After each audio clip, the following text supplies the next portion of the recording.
يرضي مين؟ رصاصة تيجي في راس جنين. يرضي مين؟ ناس ميتة ومش مدفونين، مشهد عبس اقتله ليه؟ يرضي مين؟ ده الأرض عرض يا مؤمنين. يرضي مين؟ ما يتشهدش في الاحتضار. يرضي مين؟ ما يتفتحش باب لنار. أمال يا ناس فين القصاص؟ يرضي مين؟ ده بجد ألف ملو طار.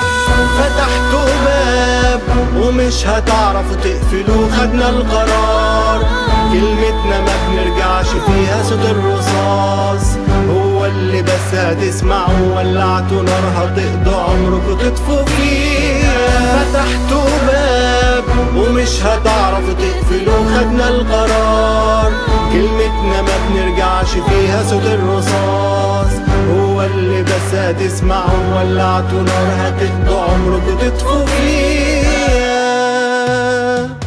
يرضي مين؟ تبقى الدموع هي الوداع. يرضي مين؟ بنتذبح ومفيش دفاع، دفنين في الرملة راسنا ليه؟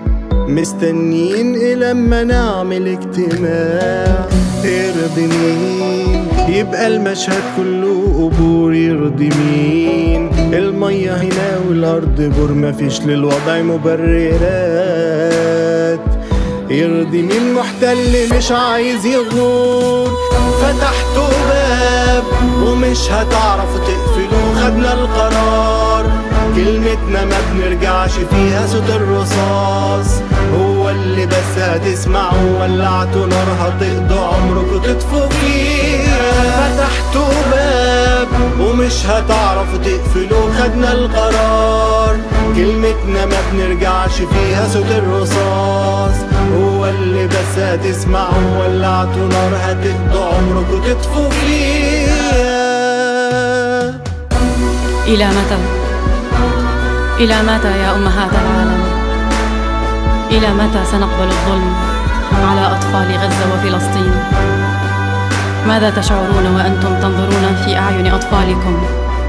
انصروهم، أوصلوا أصواتهم، ساعدوهم، فكوا الحصار عنهم. يا أمهات العالم، أنتم الأصوات، فتكلموا. آتون ونصرنا قادم.